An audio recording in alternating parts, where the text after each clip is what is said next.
Hello and welcome back to Pubster FM. Cheers for coming back. You're back today for a little bit of an interesting one. There are 6 players that I have identified, one per group, just to let you know. 6 players that I have identified, though, that I think are going to have fantastic Euro 2020s and are going to go from one level up to that next level in the eyes of a wider audience. So might be names that you recognise, but they're going to be names that I think are going to have an elevated Euros. So sit down, grab yourself a drink, settle in, and here they are. Player number 1 coming up right after this. Okay, so player 1 in the list is a 35-year-old striker, which you might turn around and go, what on earth is a 35-year-old striker doing in the list? But for me, Burak Yilmaz of Turkey and of Lille fits the bill for a player to come out of the mould, one of those players that's going to score a lot of goals in a tournament. I'd keep your eyes out. Turkey. I've backed them in my predictions, which I'll put it in the link in the corner. I believe are going to have a fantastic tournament, and to do that, they're going to need someone to step up and score their goals. And for me, Burak Yilmaz is the man. Like I said, 35 years old. He's a striker for Lille. Now, his club season, he's going to be in hot form. He scored 16 goals from 28 appearances. So at 35, don't expect him to play every game. But in the Euros, it's one of those things. You only have to play, 7 games to win the whole thing? I'm not saying Turkey will, but for a striker like Yilmaz, he'll be fed pretty well by that Turkey midfield. Sort of striker that doesn't need an awful lot, doesn't need too many chances to score. I think Burak Yilmaz is going to have an absolutely fantastic summer with Turkey. They've got a solid defence. I think they're going to need someone to step up. Yilmaz can do the job. I really, really do expect for his last major tournament, he's going to really, really pop off for Turkey this summer. Let me know what you think about Yilmaz. Player 2 now, Youri Tielemans. You've heard this name. If you've been watching any Premier League football this year, you've watched the FA Cup final. Youri Tielemans scored a fantastic goal in the FA Cup final. But actually, his play this season has been absolutely world class. I think there is no other word for it. He's one of the main reasons that Leicester have found themselves in the Champions League hunt, that they've won their first trophy in a long time, well, since the Premier League. And he's the sort of talent that if Kevin De Bruyne gets injured, is a sort of player that will step straight into that midfield. He may even play anyway because of the way he can sort of play between both boxes, a little bit more of that box-to-box player. But the way he can pick a pass for the likes of Romelu Lukaku, for Eden Hazard, for the aforementioned Kevin De Bruyne, if he is fit, that is. Youri Tielemans is the sort of player this summer that will go from being a fantastic player for Leicester. If he has a great tournament, he'll go from being a fantastic player for Leicester to being... already he's wanted by some elite clubs, but he's going to go beyond that. For me this summer, Youri Tielemans is going to become one of the top 10 midfielders in the world. I think it's that simple. I think you can quote that one. I think he's going to take that next step. You look at the way he plays this season, the way he's, like I said, the playmaking ability. He is the sort of player that's going to absolutely have a fantastic time this summer. Youri Tielemans, player number 2 in Group B. You'll notice there's one for every group. He's going to be fantastic. At the age of 24, he's got it all ahead of him. Belgium should be very excited for Youri Tielemans in that midfield. Okay, player number 3. Now, we've gone from attack to midfield. Now we're in defence. Owen Wijndal from RZ. He's only 21. He is going to be the Netherlands left back this summer. I think it's that simple. He offers a lot going forward. At a young age, Belgium's the last one. Netherlands have really looked for fullbacks that are going to be fantastic. They've had to settle for the likes of Patrick van Aanholt, who is serviceable, but at the elite international level, someone like Owen Wijndal is going to step into that team and elevate it. He's going to be the sort of left back that will be in their team for the next 4 tournaments, I imagine, at least. The sort of player that will step in, take control from the back outside of Virgil van Dijk eventually, but not this summer. But you look at that Netherlands team, I talked about it in my predictions video, that they were a team that had sort of a younger generation coming through in behind the older generation, but now it's really the control of the younger generation. So I could have said Frenkie de Jong, I could have said Matthijs de Ligt, but for me, Owen Wijndal's the one that's going to come a little bit more out of left field. Having played in the Eredivisie, he's probably not that popular. I think he's going to step into that Netherlands team. He looks like he's a favourite of Frank de Boer, which hopefully he plays a game. There are some of these that may not even play, but if they get injured between now and the tournament, that's my disclaimer. But Owen Wijndal, for me, offers everything you want from a left back. He's athletic, he's able to really support the attack, which I think the Netherlands are going to want their fullbacks to be quite involved going forward. And Owen Wijndal offers that. He could have a fantastic tournament in what, I'm going to be honest, is a group that favours him. A few aging players in those teams, in the likes of the Austria team, in the likes of the Ukraine team, in the North Macedonia team, Owen Windale could have a fantastic group stage and set himself up for a great knockouts. So for me, he's going to be wanted by big clubs. Owen Windale is player number 3. Keep your eyes on him. He's a bit of a wonder kid. He's probably the biggest wonder kid in this list. Keep your eyes on him. That's player number 3. On to player number 4.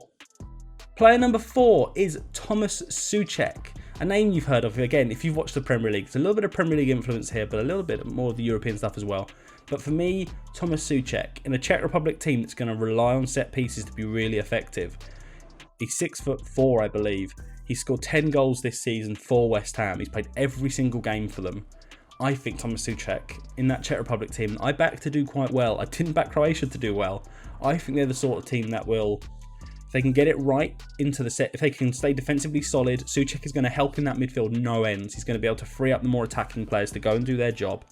For me, Thomas Souček has all the abilities to lead that side, score very important goals. I can see him scoring against all 3 of those group opposition. He's the sort of player that will disrupt an England team that will grab a winner against the Scotland, and he'll absolutely cause havoc and be tasked really with shutting down Luka Modric in that Croatia team. And I think he's got all the attributes to do it. He's done it this season.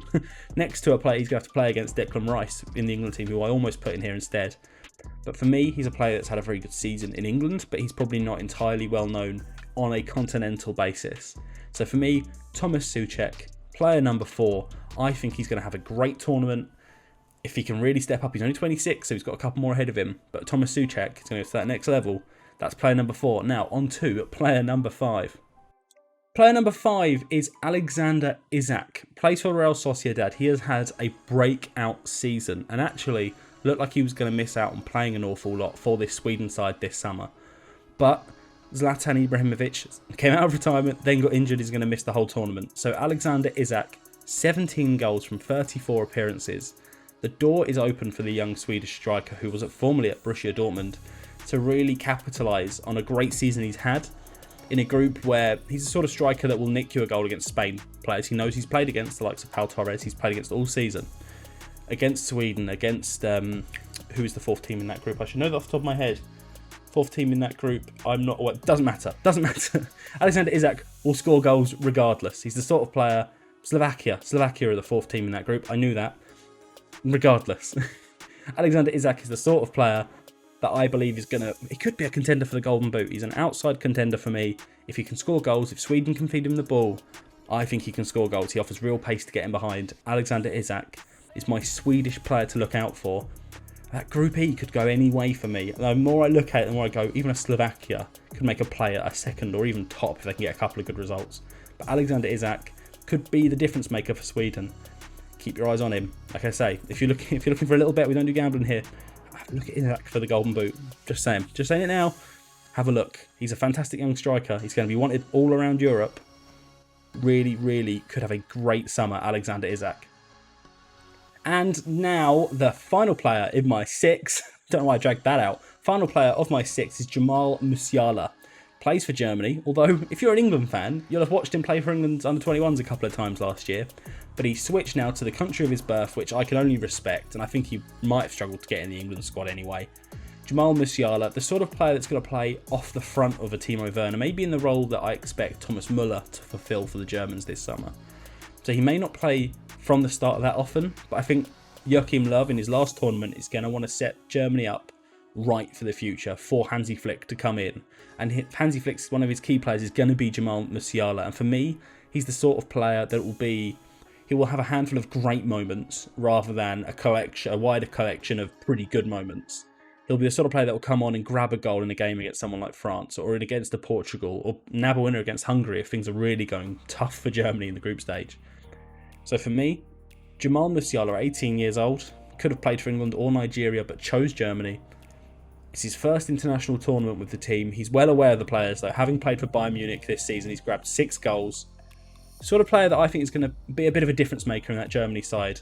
Maybe something they lack is a bit more of an incisive forward after the likes of Gnabry and Leroy Sané, 2 of his Bayern Munich teammates.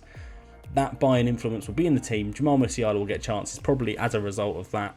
So keep your eyes out for Jamal Musiala, a name you've heard, but a face you're going to be seeing even more this summer. That rounds out my 6. So for me, those are my 6 players to look out for. But to be honest, there are lots of other players that I was going to put in this list. I was going to do an honourable mentions, but we might do another video where I look at sort of underrated players you haven't heard of. But these are ones that I expect to go to another level. So likes of Tielemans you've probably heard of. For me, it's all about taking that next step. So they're my 6. Let me know. I want to know your best player that most people might not have heard of. I want to know who is your player to watch out for at the Euros. Let me know down in the comments. Let me know what other videos you want to see before the Euros start at the end of this week as well. And if you're there, hit the sub button as well. Let me know. Hit the like button as well. All helps.